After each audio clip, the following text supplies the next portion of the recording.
Bradley. Absolutely right. Green flag at the back. The red lights are on, and away we go. Then it's Tony Perkin who seems to make a good start there, but an even better one there potentially for the number 61, the man from the shirt. That's Stephen Parrott, who was having a sniff at the inside there. Could well have slotted into a roundabout 4th position there. So keep an eye on the number 61 of Steve Parrott as he come past you there, Keith. But Tony Perkin seemingly the best rider to get it off the line for this 6-lap race. Yeah, Steve Parrott, I genuinely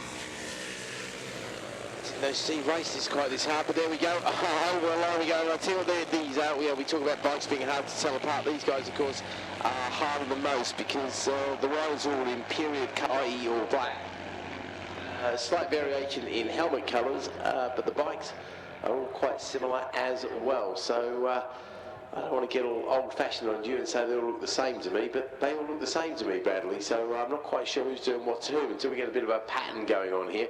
What I do know is we've got a breakaway of duo at the front with somebody not too far off the money there, as they give the old leading drum shoe brakes a real hard workout. And trust me, if you're used to a pair of twin discs on a modern bike, these bikes will feel like they're never going to stop. Basically, they're cutting-edge technology for 70 years ago, but that's a long, long way from where we are in this day and age.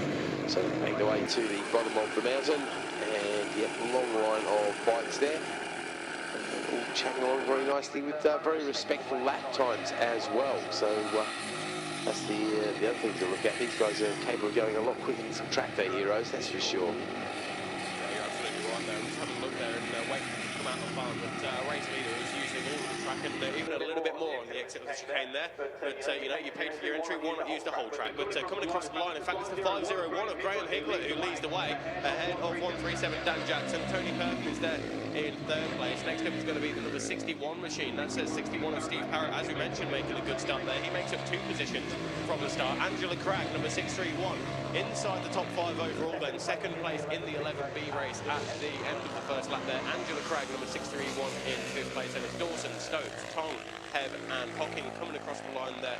On the number 54 machine now is Brian Riley, the man from South Shields. And looks as though we've just got the 11 riders out there on the circuit, Keith, but being led by Graham Higler.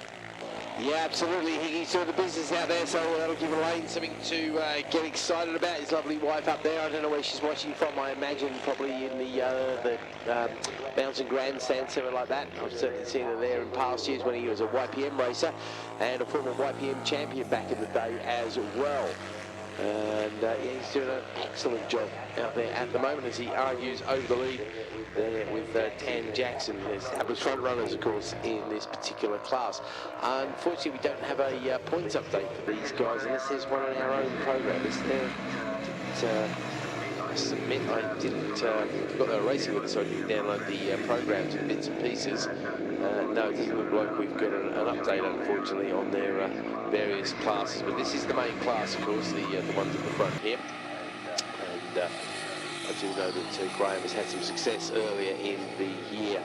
So I think he's a serious championship contender, as indeed is Dan Jackson, who is arguing at the moment. And Tony Perkins, another one, the man from Kidderminster there, who pedals his Norton nags extremely well, doesn't he? Yeah, you're right there. Dan Jackson leading the way now, number 137. The gap last time was 0.17 of a second to Higgy, but it's now 1.5 seconds to the good now for Dan Jackson over Graham Higler. Tony Perkin there, 4.2 seconds adrift from Higler there in what has become now a relatively lonely 3rd place at the end of lap number 2. 4th place is number 61 Steve Parrott ahead of Angela Cragg then, who's trying to chase him down then. The gap between Parrott and Cragg, 1.4 seconds. So they're lapping pretty much the same there, only 0.2 of a second difference between Parrott and Cragg on that particular lap then. Dawson, Stokes, Tom and Hem all across the line. Next up is going to be the number 51 machine of Simon Hocking, the man from Helston, rounding out the top 10 at the moment. And then the number 51 of Brian Riley. That is the 11D class. So from what I understand there, Keith, the 11As, Bs and Cs are all 500cc machines and the 11Ds are 350cc.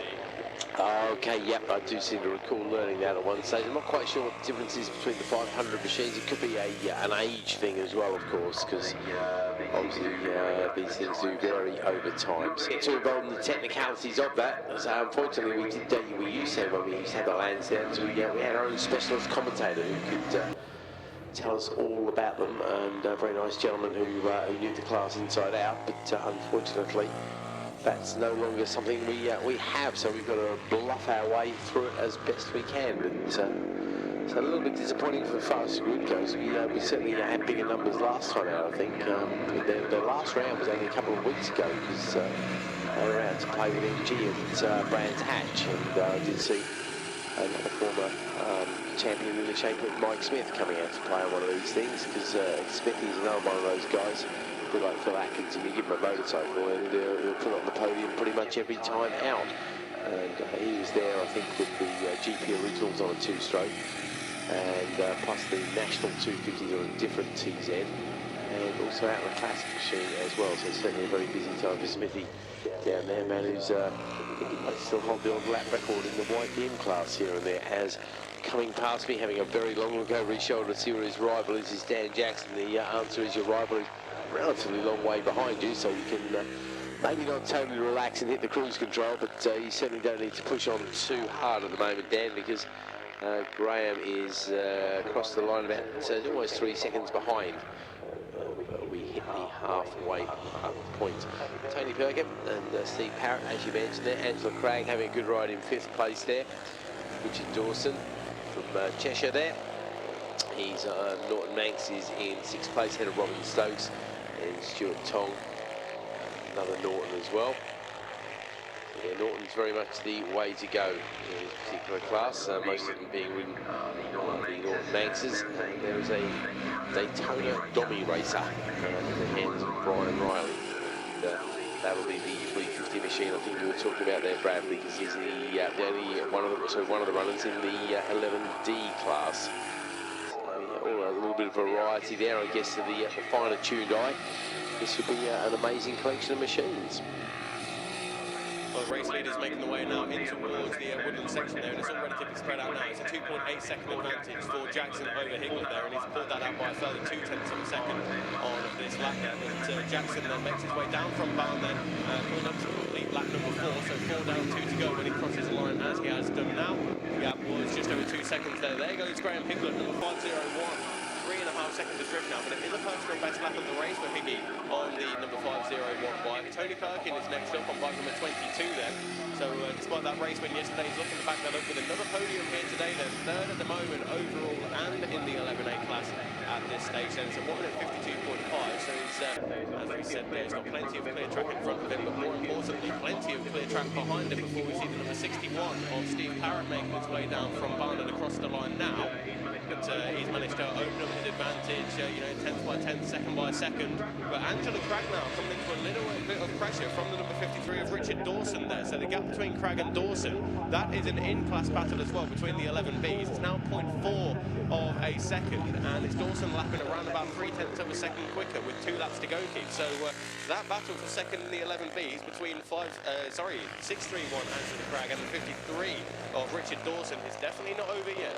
Far from over, mate. Just coming past me there, about 2 bike lengths separating the pair of them. I think Dawson's got a bit of a slipstream going on. I think he's going to have a bit of a move and see if he can sneak on past to claim a slightly shinier medal or a slightly bigger trophy. I'm not sure what these guys are getting. We'll wait and see. I think there might well be a bit of a change there, because certainly Richard was coming very quick down the straight. They do look quite similar at a distance. Obviously they've got the big number plates on them, which definitely helps things from a certain distance. They're going to keep coming around into the gooseneck, and can't quite pick up the numbers from this distance, unfortunately. But Dawson was definitely looking threatening, as you said there, and that's another challenge from somebody there to Mansfield as well.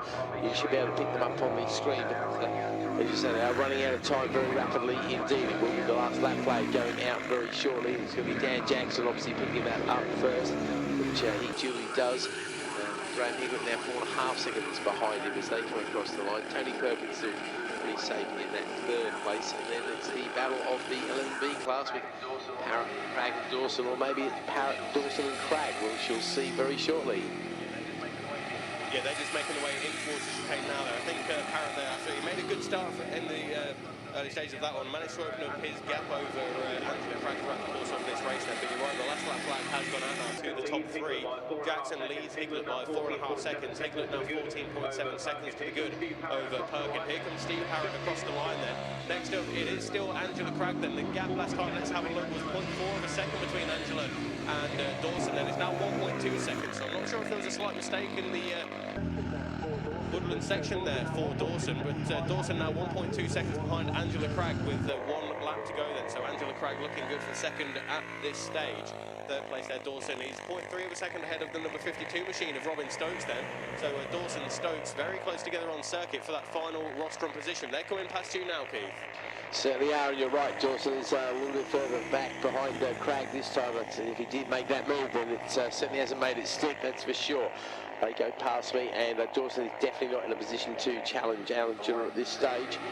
We'll wait and see if he gets a little bit closer, because he's running out of time. We have seen some moves into Mansfield. Obviously, the chicane's also a very popular place to sneak past. At the end of the straight, going to the bottom of the mountain is probably your last logical place. Here we come then, and that is Cragg leading Dawson down the hill. They're coming from Richard, who's got the pressure from behind as well, but I don't think we can see any challenge there as we go into the chicane. No, there's not going to be any great challenges going on there at all. It's Stokes, I think, and who is behind the battling duo there, who are arguing over the minor podium position, but I don't think we're going to see any change. But what we do see, of course, is a checker flag going out to Jan Jackson as he takes a convincing win ahead of Graham Higlett there. Tony Perkin comes across the line in third place. We're waiting for Steve Parrott to come along with his Thornton Banks to pick up the win in the 11B class, and be good to see Steve and doing very well indeed. And then we'll have that final podium battle come towards the line in just a moment, Bradley. Yeah, you're absolutely right there. Here comes the fourth place of number 61, Steve Parrott then. So that will be first in the 11Bs then. So Jackson, Higlett, Perkin is your top three, as you mentioned there. Angela Cragg does hold on to second place then, ahead of the number 53. That's Richard Dawson, the man from Cheshire, ahead of number 52, Robin Stokes. So it's Jackson, Higlett, Perkin, the top three in the 11As. The 11Bs, Parrott, Cragg, Dawson, Stokes, and Tong is your top five. Heb next up, bike number 56. He's 9th place overall, 4th place in the 11As.